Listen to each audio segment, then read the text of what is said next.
With us right now, Alfredo Ortiz. He's back with us, CEO of Job Creators Network. He says POTUS's aggressive strategy on trade wars was vindicated as the EU Commission president that we talked about earlier agreed to work toward the elimination of tariffs. Alfredo, good to have you back with us. How you doing, sir? Bill, I'm doing great. Thank you for having me back. Hey, as we say in the business world, you're a businessman. We love those buying signals. When the EU Commission president comes to town and says, "Hey, I'm here to make a deal," we like that, don't we? We really do, actually. And, you know, it really shows one thing, that President Trump understands the power of leverage, like any good business person does. Yeah. If you understand that you actually have the leverage at the end of the day, it puts you in a much stronger negotiating power, and that's exactly what he's doing. Well, and the thing is about this is that I don't think the president is going into it in terms of saying, hey, we're going to, put you over a barrel here. We just want what's fair. For a long time, these trade deals, thank you very much, the WTO, that was supposed to be the monitor of this and the referee to make sure that everything was fair down the middle, kind of just let this run away with itself. Past presidents didn't care all that much about it and the discrepancy. But you get a businessman coming in and goes, especially a businessman from New York, which, we believe that things should be fair, and if not, we're going to talk about it, and it's front and center. Go ahead. No, Bill. I mean, you're absolutely correct. I mean, the WTO, frankly, had in no way, shape, or form did us any good. And when you look at, and these are numbers coming from the WTO, right? China's tariffs are nearly 3 times larger than the U.S.'s, which again puts our American small business exporters at a major competitive disadvantage with their Chinese competitors. If you look at the EU, for example, the EU tariffs are roughly 40% higher than those imposed by the U.S. And so I think all Donald Trump to say, look, he doesn't want, in fact, he stated, I think it was the beginning of June, that he wants, frankly, a world where there are no tariffs. Exactly. There truly is free trade, right? There is no such thing right now as free trade, or even closer, even fairer trade, right, with the U.S. And so he's basically saying, all right, these are just a bunch of stupid deals that are putting us at a major disadvantage. Enough is enough. It's time this thing stops. And frankly, what he's done now with the EU and with China, I have to tell you, I bet you right now, if you're Canada, you're Mexico, you're sitting there going, oh, gee, if he's willing to do that with the EU and China, right, I bet you he's willing to do that with us. So we better do something to make it work.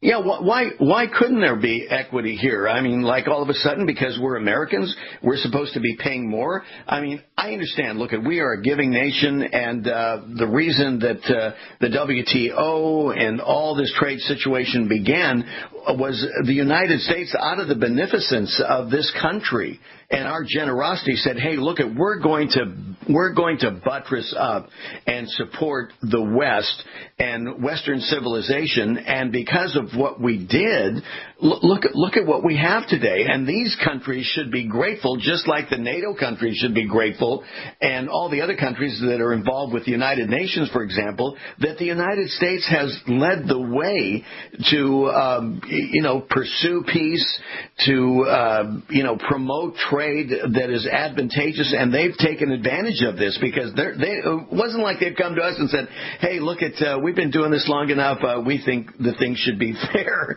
They just said they were happy to continue to take advantage of us, right? No, that's right, Bill. I mean, we are the number one benevolent country across the globe, but that doesn't mean that they should take advantage of us. And I think that's what Donald Trump is saying here. And look, frankly, you saw the number that came out on Friday, 4.1% GDP growth. Exactly. Manufacturing's up, and which is amazing. I was out in West Virginia, Wheeling, West Virginia, with Vice President last week. And I have to tell you, manufacturing's up. Optimism is up. I mean, this is Wheeling, West Virginia. When's the last time optimism was up in Wheeling, West Virginia from a manufacturing standpoint, steel plant, coal plant? I mean, everything that President Obama said wasn't going to happen, it could never happen again in this country, i.e. manufacturing being a powerhouse. We are seeing the numbers grow. And I think that is all thanks to the, economic policies that President Trump has put in place. He understood that what was killing this country was over-regulation, too much red tape, over-taxation, and really, frankly, a lack of access to capital and credit, especially for our small business owners, thanks to Dodd-Frank. He has reversed all that around and made this a much, much better country overall. And on a global scale, I think he's basically trying to do a reset. One of the things I said in my op-ed, and we've all been there before, it's like a broken arm, right? It is painful and sometimes the reset can even be more painful than the original break. Right. Anyway, once it gets reset and put in the right place, then you're good and you're golden. And President Trump understands that there is pain out there being felt by American people, by our farmers, and that's why he got $12 billion in aid. That's why he went to the EU and said, "Hey, by the way, China's trying to screw us here by on the soybean market. So can you buy soybeans from us?" So it was a little bit of a screw you, China, right? Because I've got an EU partner now that's buying the soybeans that you decided not to.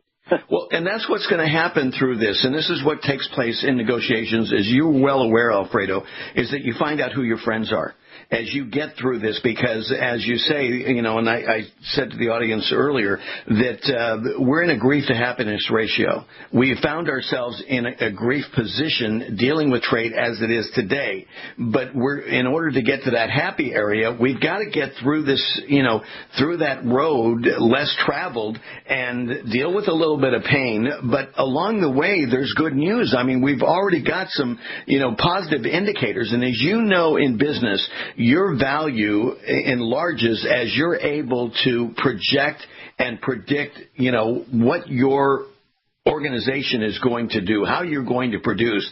And Donald Trump has been spot on. But, forget about what the propaganda news media would want to say. But this is what happens when you get an effective CEO in the right place. They start, they offer you vision, they present projections, and they hit those projections. And that's what's taken place here. That's right, Bill. We have a true business person in the White House that understands how prosperity actually comes about, right? You can't will it to happen. You actually have to create an environment that actually makes it happen. And that's what he's done. And look at the results. Lowest unemployment almost in history on Black unemployment, Hispanic unemployment. Wages are growing. 6 million, hardworking Americans got bonuses or pay raise. Benefits have increased, right? That's all due to the tax cuts.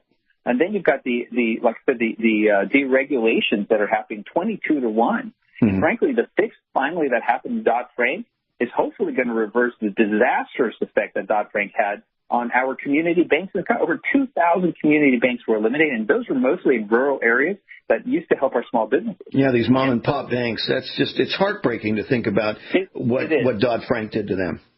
Yeah, it really is.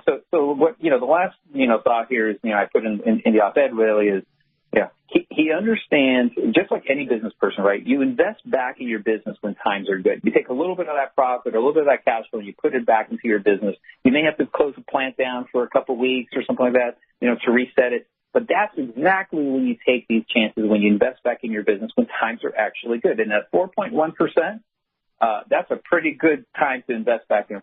Yes, there's going to be some pain. I think he understands that, and he's trying to address that through the relief of that he's gotten already, through the purchasing of the soybeans in EU, and frankly, what I just asked basically in our op-ed is give him a little bit of wiggle room. So far, he's proven himself that he knows what he's doing. Let's give him the wiggle room that he may need to negotiate, and quite frankly, pray for success.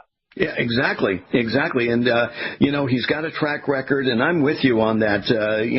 These people that want to look a gift horse in the mouth and continue to be so critical, it is clear that, they've become so unhinged, Alfredo, that anybody that knows about business, realizes that they really don't know what they're talking about. Yeah, and in some cases, some of this stuff is almost sort of unpatriotic. You start hearing, the types of conversations that, everybody who's opposed to, Donald Trump is saying.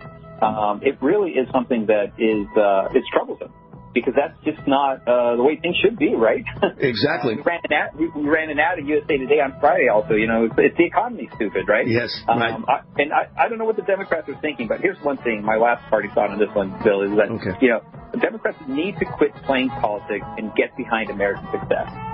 I think that's their future if they want one. Are you ready? Yeah. Okay, let's do it. Bill Martinez live.